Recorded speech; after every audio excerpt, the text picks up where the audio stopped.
Perkenalkan, nama saya Putri Emilia Udin dengan NIM 2207010176. Saya merupakan mahasiswa semester 6 dari Program Studi Kesehatan Masyarakat Universitas Nusa Cendana. Video ini saya buat untuk memenuhi ujian akhir semester mata kuliah Manajemen dan Analisis Data Epidemiologi. Jadi, video ini akan membahas terkait tutorial penggunaan aplikasi EpiInfo. Buat teman-teman yang belum tahu apa itu aplikasi EpiInfo, jadi aplikasi ini dikembangkan oleh Pusat Pengendalian dan Pencegahan Penyakit atau CDC sejak 1986. Nah, aplikasi ini dirancang untuk membantu praktisi maupun peneliti dalam melakukan penelitian ataupun survei-survei mulai dari pengumpulan data, analisis data, sampai kepada visualisasi data. Nah, kalau begitu langsung saja kita masuk kepada tutorial penggunaan aplikasi EpiInfo. Nah, jadi teman-teman, ini merupakan tampilan awal dari aplikasi EpiInfo, di mana pada tampilan ini ada tertera 6 menu, yaitu yang pertama ada menu Create Form untuk membuat kuesioner atau form. Kemudian yang kedua itu ada Enter Data yang biasa digunakan untuk menginput atau mengentry data. Kemudian Create Maps untuk membuat maps. Kemudian untuk selanjutnya bagian statistik untuk melihat pengukuran sampel dan sebagainya. Kemudian menu yang kelima yaitu pada analisis data dapat dilakukan secara klasik maupun visual dashboard. Jadi pertama-tama kita akan mempelajari bersama untuk menu yang pertama yaitu Create Form untuk membuat kuesioner. Jadi langsung saja kita mengklik menu itu. Nah, teman-teman, jadi ini merupakan tampilan dari menu Create Form. Pada ujung kiri atas, teman-teman bisa melihat ada menu New Project dan juga Open Project. Jika teman-teman ingin membuat project baru, silahkan teman-teman mengklik New Project. Tetapi apabila teman-teman sudah mempunyai project yang dibuat sebelumnya, teman-teman silahkan mengklik Open Project. Di sini saya akan mengklik New Project dan muncul suruhan seperti ini. Kita disuruh mengisi, yang pertama itu ada nama. Silakan teman-teman mengisi nama dari project ini. Saya akan mengisi nama project latihan EpiInfo. Untuk lokasi, silakan teman-teman memilih tempat untuk menyimpan file project ini. Untuk deskripsi terserah dari teman-teman ingin menulis apa. Di sini saya akan menulis latihan EpiInfo juga.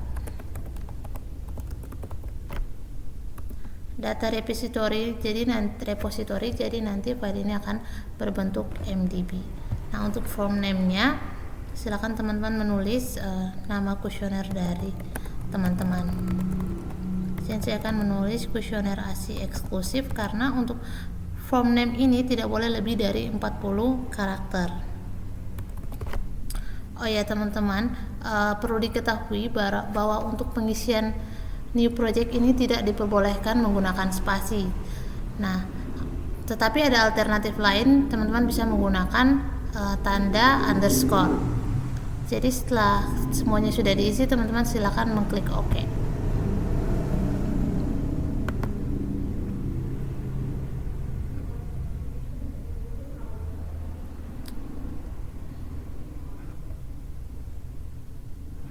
Nah, setelah kita mengklik OK, langsung di sebelah kiri ini langsung muncul file fields atau tools-tools yang dapat kita gunakan untuk membuat kuesioner sesuai dengan pertanyaan dan kebutuhannya teman-teman.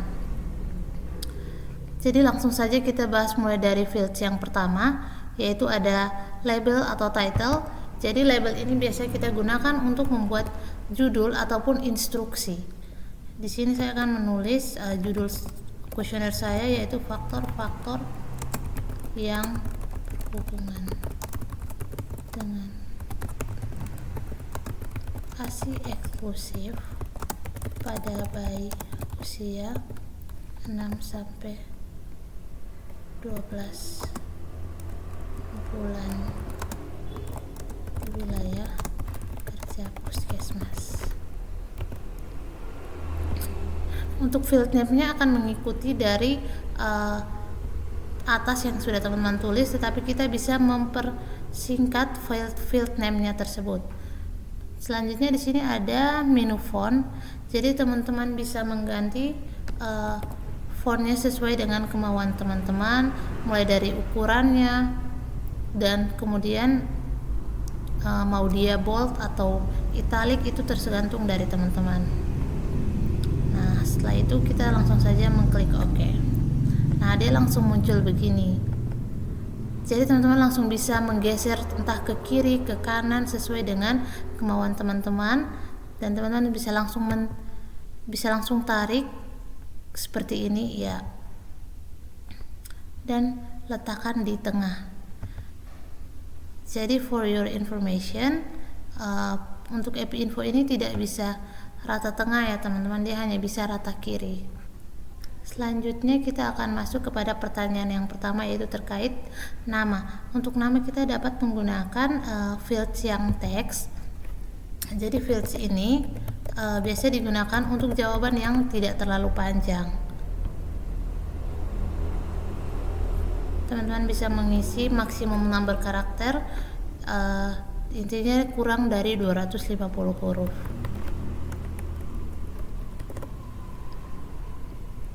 Nah, di sini terdapat atribut. Yang pertama itu ada yang read only atau pertanyaannya hanya untuk dibaca, kemudian required itu wajib untuk dijawab, kemudian repeat list itu jawaban teman-teman tuh akan disesuaikan dengan responden sebelumnya. Sama seperti yang tadi, untuk prompt font ini teman-teman silakan memilih font style sesuai dengan keinginan teman-teman. Nah, ini untuk tampilan pada fields yang teks. Teman-teman bisa menggeser entah ke kiri atau ke kanan sesuai dengan kemauannya teman-teman. Nah, selanjutnya kalau untuk yang teks uppercase ini tidak jauh berbeda, dia hanya berbeda pada jawabannya nanti itu akan berbentuk huruf kapital. Sedangkan yang multiline ini bedanya dia itu tidak dibatasi oleh jumlah huruf. Jadi jika teman-teman ingin menggunakan ingin jawaban yang lebih panjang, teman-teman silakan menggunakan multiline karena dia tidak dibatasi. Kemudian fields yang selanjutnya itu ada number. Nah, pada number ini teman-teman dapat gunakan untuk jawaban berupa angka. Misalnya di sini saya menggunakan pertanyaan berupa umur. Untuk patternnya teman-teman juga bisa menyesuaikan, mau 1 angka, 2 angka, 3 angka, dan seterusnya. Di sini saya akan memakai 2 angka. Setelah itu kita klik OK. Nah, ini untuk yang umur.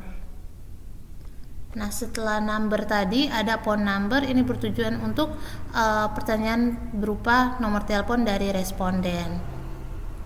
Kemudian yang date teman-teman bisa gunakan untuk pertanyaan yang membutuhkan jawaban berupa waktu. Di sini saya akan membuat pertanyaan berupa tanggal wawancara.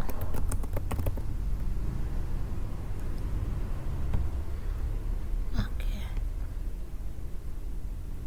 Di sini saya akan letakkan di bagian kanan atas.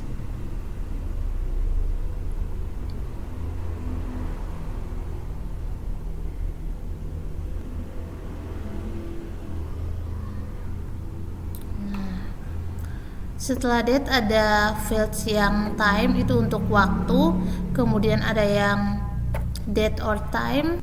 Nah, selanjutnya itu adalah tools yang checkbox. Jadi teman-teman bisa gunakan apabila teman-teman pertanyaan tersebut itu membutuhkan jawaban lebih dari satu. Misalnya mungkin pertanyaan terkait gejala. Biasanya kan gejala kan bisa saja lebih dari satu. Kemudian tools selanjutnya itu adalah yes or no. Ini untuk jawaban yang tertutup atau hanya bisa jawaban ya dan tidak. Kemudian pada tools selanjutnya itu adalah option. Nah, option ini biasa digunakan untuk biasanya pilihan yang hanya bisa dipilih satu jawaban oleh responden.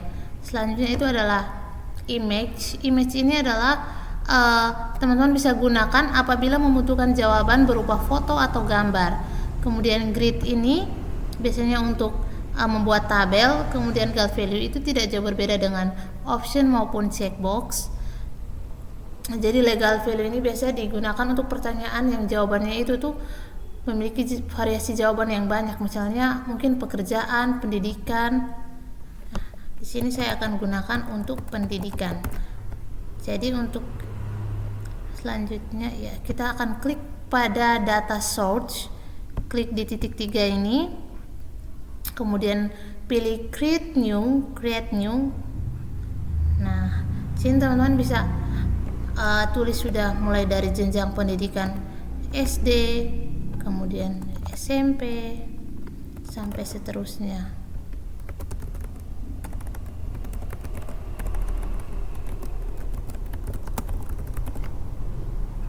Setelah itu teman-teman bisa langsung klik OK. Seperti yang sama sebelumnya, teman-teman bisa menggunakan memilih font style sesuai dengan keinginannya teman-teman. Nah, jadi tampilan untuk legal value-nya seperti ini.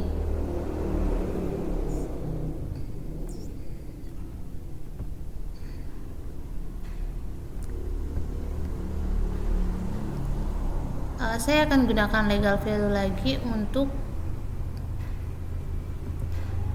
pertanyaan pekerjaan.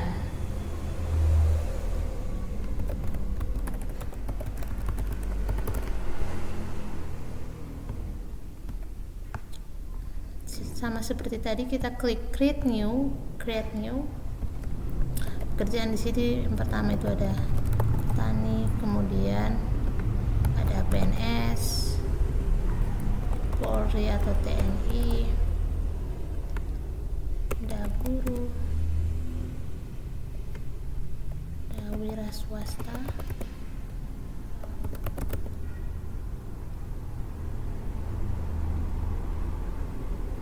mungkin cukup itu saja. Setelah itu kita klik OK, dan sini kita klik OK lagi.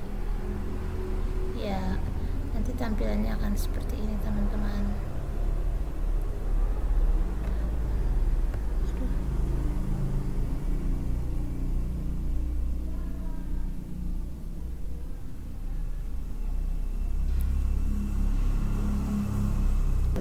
Nah, jadi teman-teman, itu adalah beberapa pertanyaan terkait dengan identitas dari responden.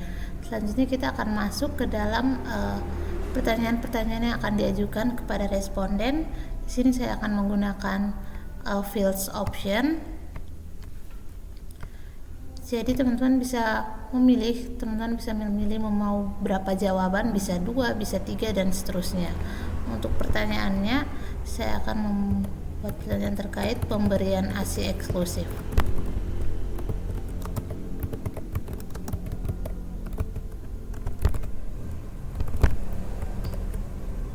Untuk option definition-nya, yang pertama itu ASI eksklusif,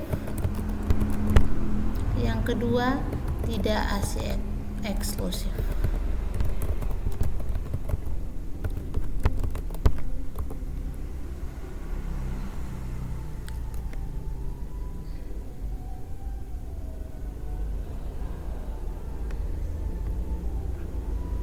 Nah, jadi teman-teman bisa menggesernya lagi sesuai posisi yang teman-teman inginkan. Nah, jadi teman-teman, ini kurang lebih tampilan dari hasil kuesioner yang sudah saya buat tadi berdasarkan tools-tools yang sudah saya jelaskan sebelumnya, dan untuk fontnya semua saya sudah selaraskan menggunakan Times New Roman dengan ukuran 12. Nah, jadi setelah kita membuat kuesioner tadi, selanjutnya kita akan masuk ke fitur yang kedua, yaitu fitur enter data. Nah, untuk masuk ke dalam menu tersebut ada dua cara. Teman-teman bisa lihat di toolbar yang di atas itu ada menu enter data. Salah satunya teman-teman bisa langsung klik di situ, atau teman-teman kembali ke tampilan awal kemudian klik menu yang enter data.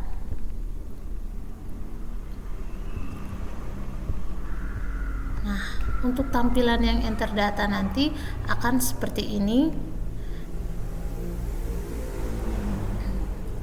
Tools-toolsnya itu jadi kalau teman-teman ingin menambahkan responden, teman-teman silakan klik new record ini. Kemudian apabila teman-teman ingin menghapus salah satu jawaban dari responden, teman-teman bisa klik tools delete ini. Kemudian selain di sebelah delete ada tools line listing, ini berisi tabel jawaban dari responden. Kemudian dashboard, nanti dia akan mengarahkan kita ke fitur yang keenam nanti, yaitu visual dashboard. Kemudian bisa membuat map, dan di sebelah sini ada edit form. Jadi edit form ini apabila dalam kuesionernya teman-teman ternyata ada kesalahan atau kurang kata, nanti teman-teman bisa klik itu untuk memperbaiki formulir yang salah tersebut.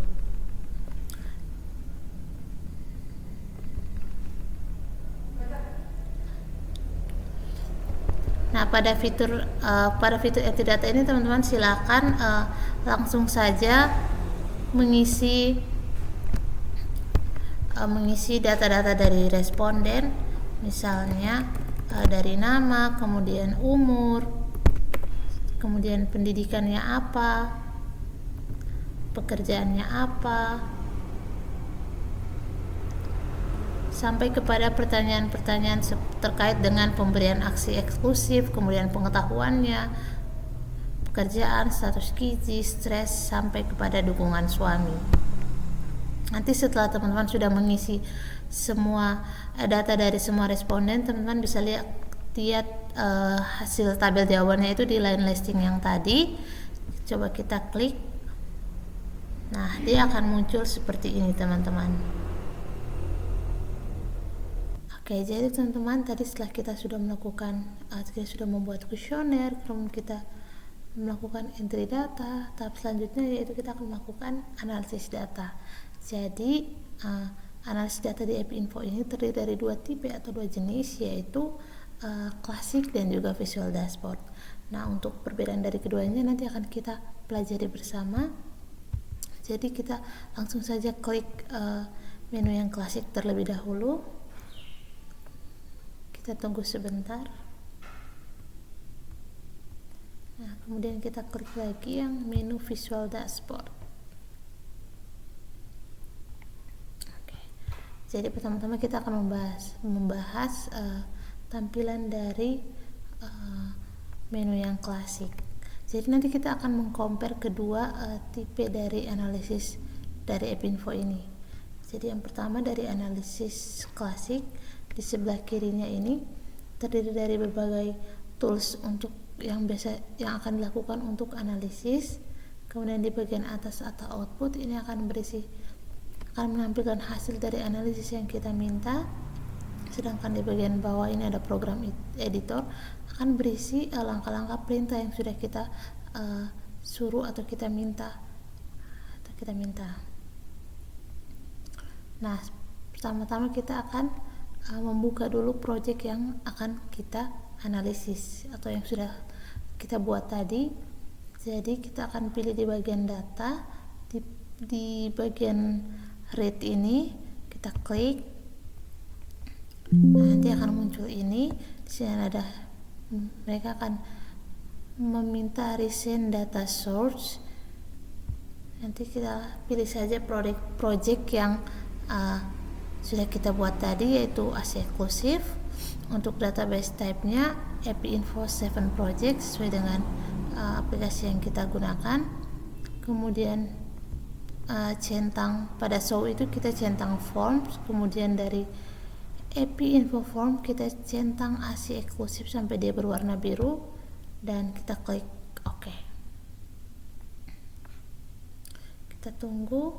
Nah, ini outputnya sudah terlihat, yaitu project ASI eksklusif dengan record count-nya 133. Kemudian di program editor juga sudah terlihat perintah yang kita minta. Sekarang kita akan compare atau kita lihat ke fitur yang atau menu yang Visual Dashboard. Nah, berbeda dengan yang klasik yang sebelumnya atau yang klasik tadi, untuk Visual Dashboard ini tidak tersedia icon atau tools-tools yang di samping kiri tadi, tapi dia ada beberapa toolbars di bagian atas, sehingga kita harus menekannya baru kita bisa memilih apa yang ingin kita lakukan. Jadi teman-teman lihat di sini ada sebelah kiri itu ada option, kita bisa klik itu, atau kita bisa klik kanan pada touchpadnya dari laptop ini. Jadi kita klik, kemudian kita pilih set data source. Jadi kita akan membuka dulu project kita sama seperti sebelumnya. Kita klik set data source, kemudian sama seperti yang tadi kita akan pilih pemilihan akses eksklusif dengan database type yang sama, kemudian klik API info formnya sampai berwarna biru seperti tadi, dan selanjutnya kita klik OK. Nah, pada tampilan yang berwarna biru ini sudah menunjukkan ada kalimat processing finish, artinya prosesnya sudah selesai, dan di sebelah kanannya itu sudah terlihat data source-nya penelitian ASI eksklusif dengan records-nya 133. Jadi hasilnya sama dengan menu yang klasik tadi. Oke, setelah tadi kita sudah membuka project dari masing-masing kedua menu ini, selanjutnya kita akan melakukan atau kita akan melihat list atau line list dari hasil project ini. Jadi untuk dari yang menu klasik terlebih dahulu, kita akan pergi ke statistik, kemudian klik di bagian list. Nah, nanti akan muncul ini, dan variabelnya itu di sini sudah terisi bintang. Itu menandakan kalau kita ingin melihat semua list variabel yang ada di kuesioner kita. Tetapi jika teman-teman ingin mau lihat hanya beberapa variabel, teman-teman bisa memilih sesuai dengan pilihan dari teman-teman. Tapi karena saya ingin melihat semua variabel, jadi saya tetap biarkan bintang itu, dan selanjutnya saya klik OK. Nah, ini adalah tampilan dari hasil analisis dari menu klasik bagian list. Teman-teman bisa lihat sampai kepada pertanyaan terakhir. Nah, di bagian kiri ini kan banyak kolom dan baris yang menurut saya juga tidak terlalu penting. Jadi jika teman-teman juga merasa tidak penting dan ingin menghapusnya, kita bisa menghapusnya, dan kita akan mulai dari nomor saja. Kalau begitu kita akan keluar dulu dari line list yang ini, kemudian klik ulang lagi list tersebut, dan kita akan mencentang all except. Kita akan centang tersebut dan pilih variabel yang tidak perlu dicantumkan ke hasil analisis nanti. Seperti yang teman-teman lihat, ini ada beberapa variabel yang tidak ingin saya masukkan ke dalam hasil list nanti.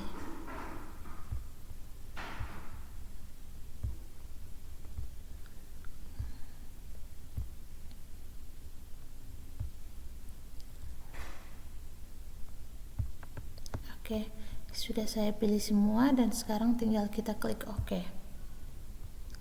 Nah, ini teman-teman, jadi variabel yang kita rasa tidak penting tadi sudah tidak ada dan sudah lebih cantik. Jadi dia menampilkan list data sampai ke responden yang paling terakhir, yaitu sampai 133. Oke, jadi selanjutnya kita akan melihat line list dari Visual Dashboard.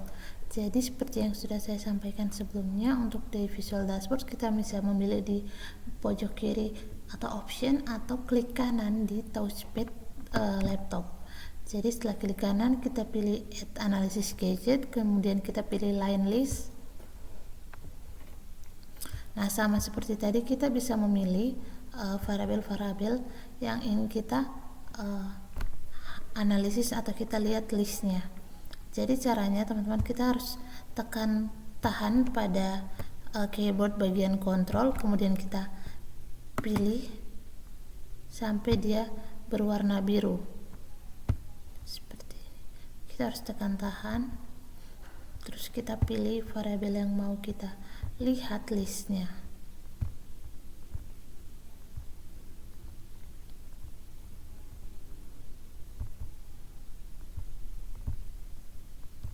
Oke, di sini sudah terpilih yang saya mau lihat.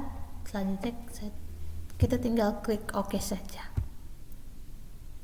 Nah, jadi ini adalah tampilan line list dari Visual Dashboard seperti yang sudah tadi saya tampilkan juga pada bagian entry data. Nah, di sini ada warning, ternyata untuk Visual Dashboard dia hanya menunjukkan jawaban dari 50 responden pertama. Tapi tenang, kita bisa mengubah di display agar tampilannya itu semua responden atau semua jawaban itu masuk. Jadi dengan cara teman-teman pergi ke settings yang berwarna ungu ini, teman-teman tekan, kemudian teman-teman di bagian kiri ini teman-teman pilih display. Nah, display di bagian dimension ini, dimension, kemudian bagian make rows to display, kan di sini hanya 50, kita bisa tambah sesuai dengan jumlah responden kita atau bisa lebih. Di sini tadi jumlah respondennya ada 133, jadi saya tulis 133. Setelah itu langsung saja saya klik OK.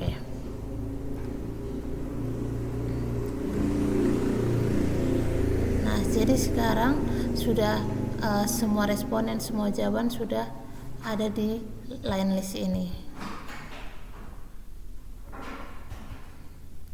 Oh ya, dan untuk Visual Dashboard tampilannya itu selalu, yang pertama itu selalu sudah dalam pengkodingan seperti yang ditampilkan itu ada 0101. Jika teman-teman ingin mengubahnya, teman-teman sama pergi ke settings yang tadi, kemudian pilih di display lagi, tetapi di bagian output option teman-teman centang di display list label. Setelah centang, tinggal klik OK, dan jawaban-jawabannya sudah tercantum dan sudah tidak lagi dalam bentuk pengkodean. Nah, jadi untuk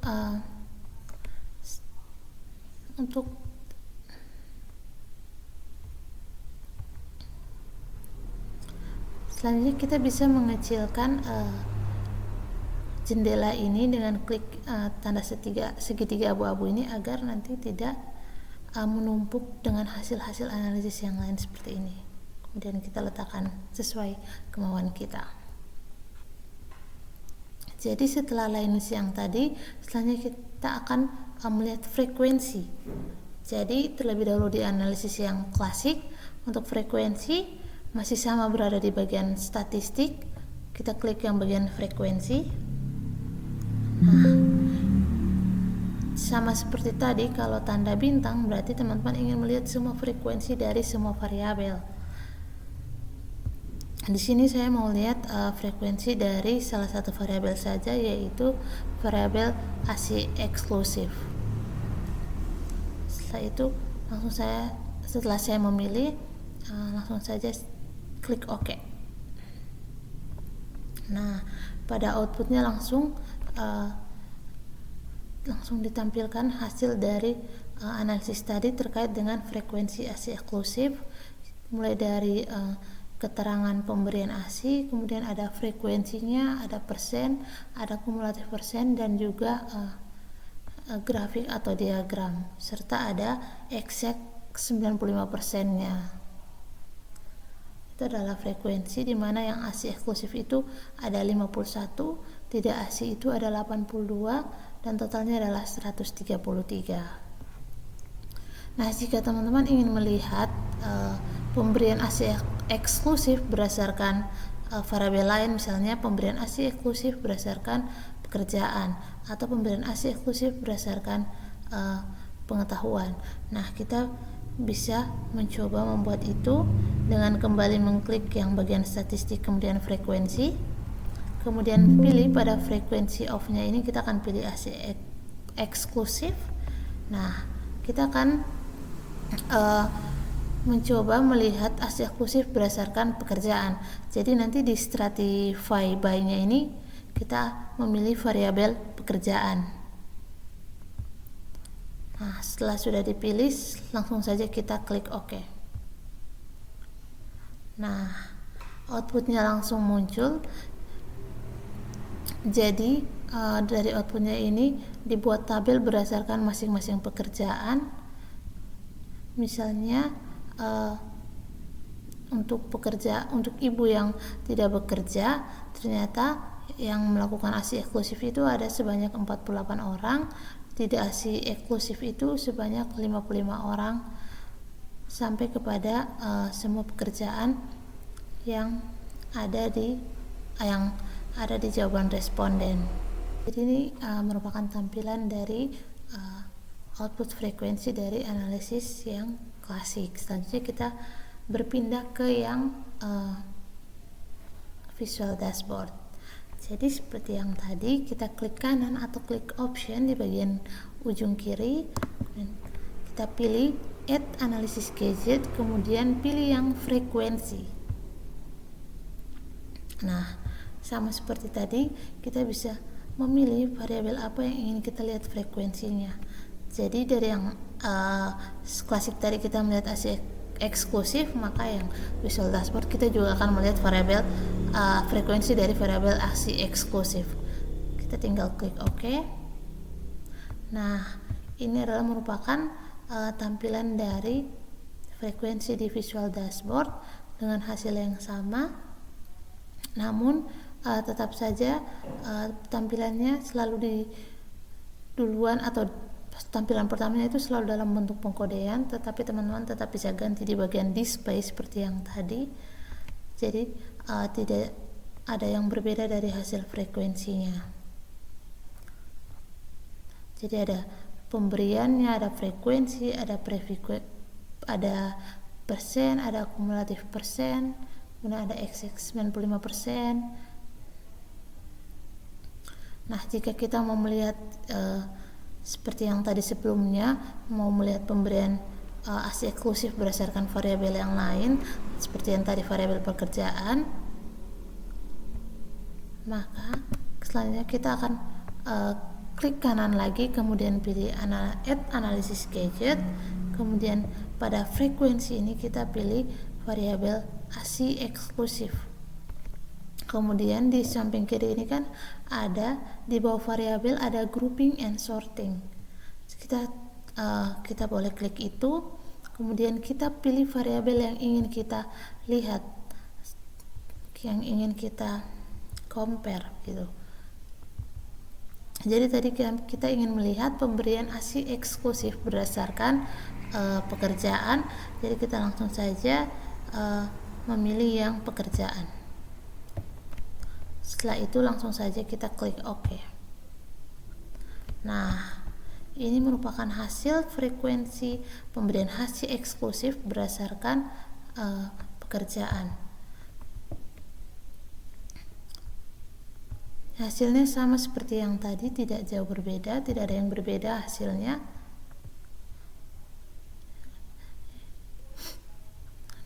Ada beberapa pekerjaan, dan kita lihat misalnya yang tadi sama seperti tadi, yang tidak bekerja ternyata yang memberi AC eksklusifnya itu 48 orang.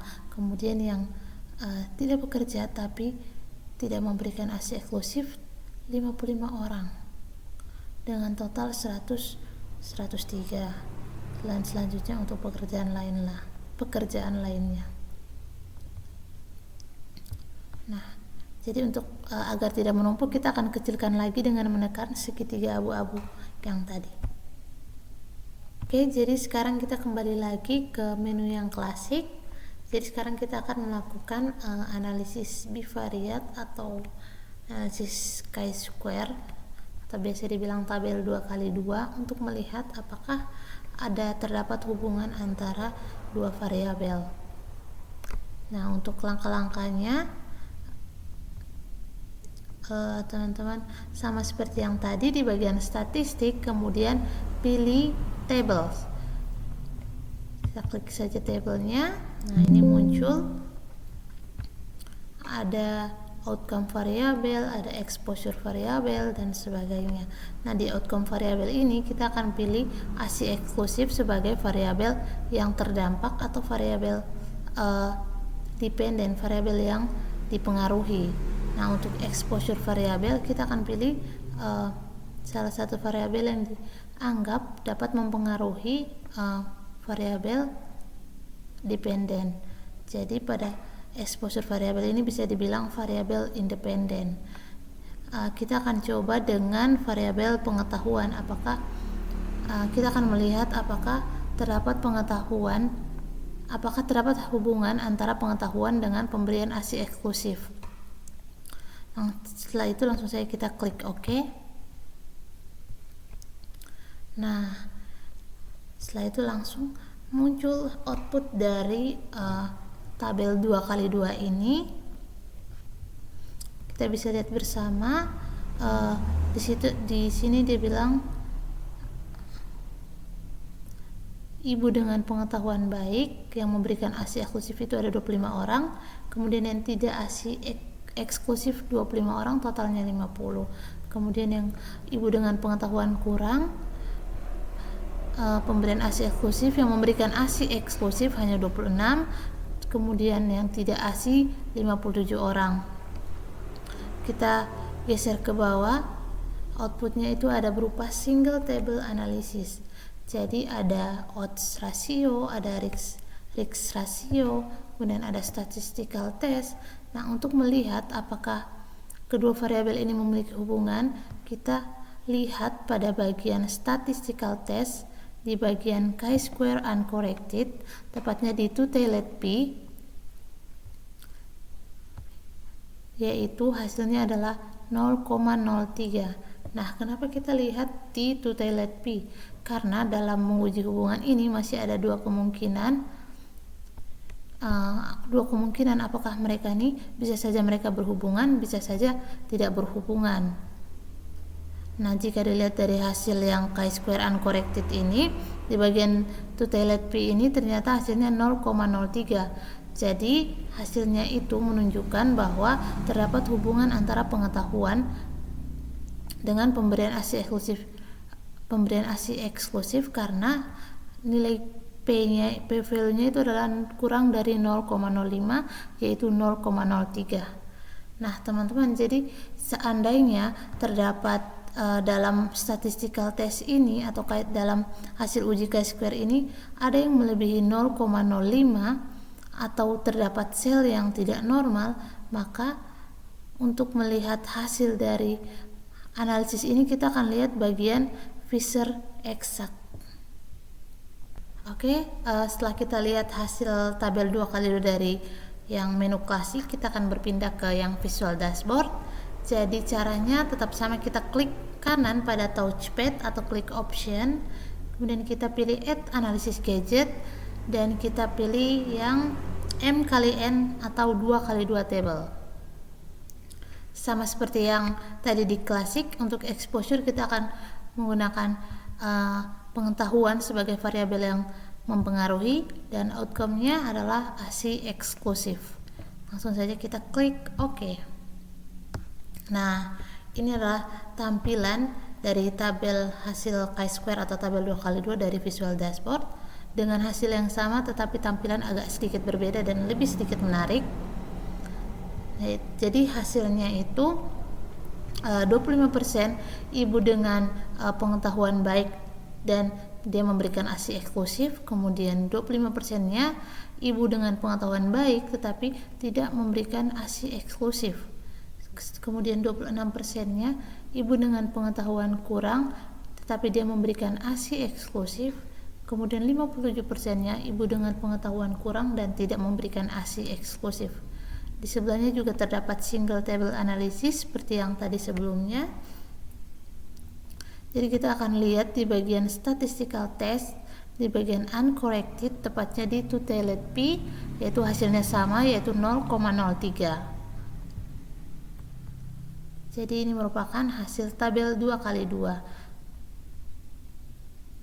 yang menunjukkan bahwa terdapat hubungan antara pengetahuan dan pemberian ASI eksklusif pada ibu yang ditunjukkan pada hasil statistik, di mana hasil two-tailed P-nya itu 0,03 yang artinya kurang dari 0,05.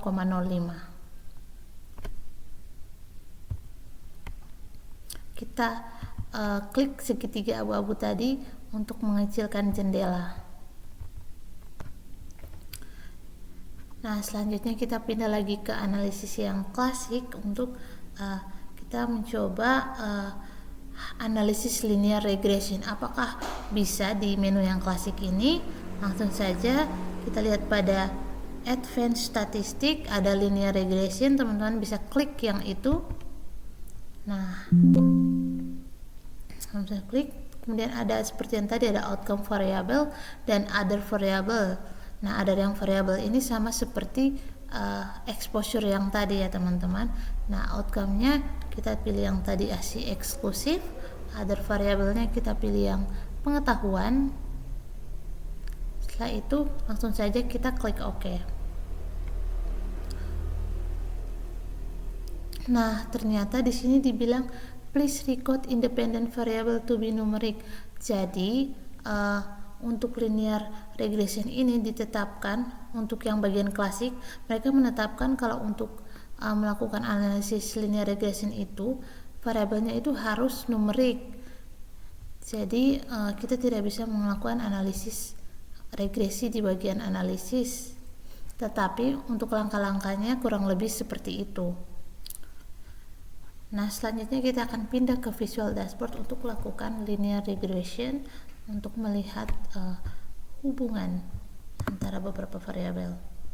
Jadi langsung saja kita klik kanan dan memilih Add Analysis Gadget, kemudian kita pilih Advanced Statistic dan pilih Linear Regression. Sama seperti yang tadi, untuk outcome-nya kita akan memilih ASI eksklusif sebagai variabel terdampak. Kemudian pada fields kita akan mencoba memilih beberapa variabel. Jadi anggaplah variabel semua ini memiliki hubungan sebelumnya yang pada kita analisis 2x2 tadi. Jadi kita akan coba pilih 3 variabel, yaitu dukungan suami, kemudian pengetahuan, dan juga stres ibu. Setelah itu kita bisa langsung klik OK. Nah, ini merupakan tampilan hasil dari linear regression. Jadi untuk melihat hasilnya kita bisa lihat pada correlation coefficient bagian regression, p-value-nya itu 0,00. Jadi menunjukkan bahwa terdapat hubungan antara ketiga variabel ini dengan pemberian ASI eksklusif. Tetapi jika teman-teman ingin melihat hubungan dari masing-masing variabel, teman-teman bisa lihat di tabel atasnya bagian p-value. Jika sudah, teman-teman bisa kecilkan lagi dengan klik segitiga abu-abu tadi. Nah, oke, jadi teman-teman, setelah kita melakukan beberapa analisis tadi, kita akan mencoba juga membuat bagaimana pengkategorian umur agar tabel di frekuensi itu tidak terlalu panjang. Jadi kita mulai dari pilih pada bagian variabel, tepatnya di bagian define untuk menambahkan variabel baru. Sini pada variabel name kita akan menulis kategori umur. Langsung saja scope-nya kita tetap pilih standar, variabel type-nya kita pilih text, dan selanjutnya kita klik OK. Nah, setelah menambahkan variabel kategori umur, kita pergi ke record yang ini. Nah, klik, dan yang from ini kita akan pilih variabel awal yaitu umur, kemudian to ini variabel baru yang telah kita buat tadi yaitu kategori umur. Nah, setelah itu kita akan pilih menu, kita akan pilih tools fields range untuk melakukan kategori umur.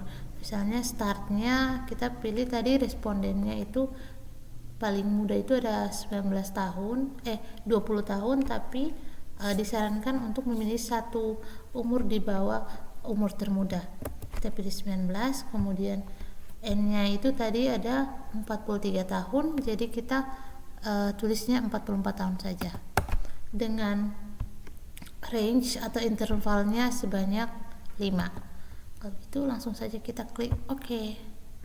Nah, ini adalah kategori umur yang sudah kita buat, yaitu ada dari 19 sampai 24, kemudian 24 sampai 29, sampai dengan lebih dari 44. Itu merupakan kategori umur dari menu yang klasik. Nah, jadi kan kita sudah melakukan beberapa analisis mulai dari line list, kemudian frekuensi, kemudian ada chi-square, kemudian sampai kepada line linear regression yang kita compare antara menu klasik dan juga menu visual dashboard dengan beberapa perbedaan yang ada dari masing-masing fitur ini. Mungkin saya sedikit simpulkan beberapa perbedaan. Yang pertama itu menu di klasik itu seperti yang kita sudah saya sampaikan, kalau di bagian langsung terdapat menu atau tools di bagian kirinya, sedangkan visual dashboard itu tidak ada. Kemudian pada analisis line list itu dia akan untuk klasik dia akan menampilkan semua jawaban dari responden, atau tadi 133 jawaban atau dari responden tersebut. Tetapi untuk yang visual dashboard dia hanya menampilkan menampilkan jawaban dari 50 responden pertama. Kemudian pada menu klasik itu dia menampilkan jawaban tanpa pengkodingan, sedangkan yang dashboard, visual dashboard, dia menampilkan secara pengkodingan, tetapi bisa kita ubah menjadi tidak pengkodingan. Kemudian jika kita mau membuat analisis selanjutnya, pada klasik itu kita harus menutup jendela dari analisis sebelumnya, sedangkan pada visual dashboard kita bisa mengecilkan jendela dengan tadi seperti yang tadi mengklik segitiga abu-abu tadi, sehingga tidak menumpuk. Jadi itu beberapa perbedaan dari analisis data klasik dan juga visual dashboard. Nah, setelah kita membuat pengkategorian umur yang tadi, kita akan coba melihat lagi di frekuensi apakah betul umur tersebut itu sudah dalam kategori. Jadi kita akan pilih dari statistik dan frekuensi yang seperti yang tadi. Kemudian kita lihat frekuensi off-nya, kita lihat yang kategori umur. Nah, ini langsung saja kita klik OK.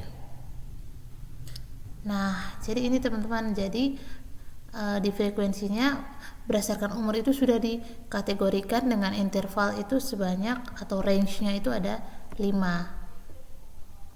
Nah, seperti ini teman-teman. Oke. Setelah yang dari analisis klasik, kita beralih ke yang visual dashboard. Oke. Untuk yang visual dashboard, teman-teman bisa lihat di bagian sebelah kiri ada define variable. Kita klik, kemudian kita pilih new variable. Kita klik, kemudian kita pilih yang with record value. Nah, kita pilih ini. Nah, kemudian yang source file ini adalah nama variabel yang awal. Jadi kita tadi pilih yang umur. Nah, untuk yang destination field itu pilih nama variabel baru. Jadi kita tulis kategori umur. Dengan destination field type-nya tetap sama, yaitu text. Nah, selanjutnya kita akan isi fields range-nya. Jadi start value-nya itu tadi sama seperti tadi, yaitu 19, end value-nya adalah 44, dengan by atau range-nya itu adalah 5. Langsung saja kita klik OK. Nah, di sini pada tabelnya sudah membentuk atau memperlihatkan kategori-kategori umur. Jadi kita langsung saja klik OK. Nah, kembali lagi kita akan lihat ke frekuensi. apakah betul umur tersebut itu sudah dalam pengkategorian. Jadi kita klik kanan, kemudian add analysis gadget dan pilih yang frekuensi, kemudian pilih yang variabel frequency of kategori umur, kita klik OK, dan yap, frekuensi sudah dalam pengkategorian dengan interval atau range-nya 5.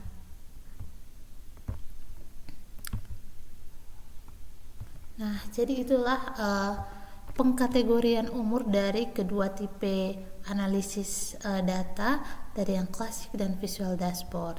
Jadi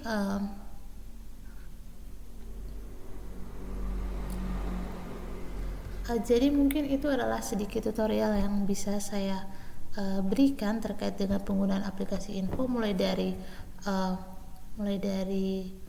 membuat formulir atau kuesioner, kemudian bagaimana entry data, sampai kepada analisis yang kita lakukan bersama dari line list, kemudian frekuensi, kemudian chi-square, linear regression, sampai kepada pengkategorian umur. Jadi sekian dari video ini. Terima kasih buat yang sudah nonton. See you.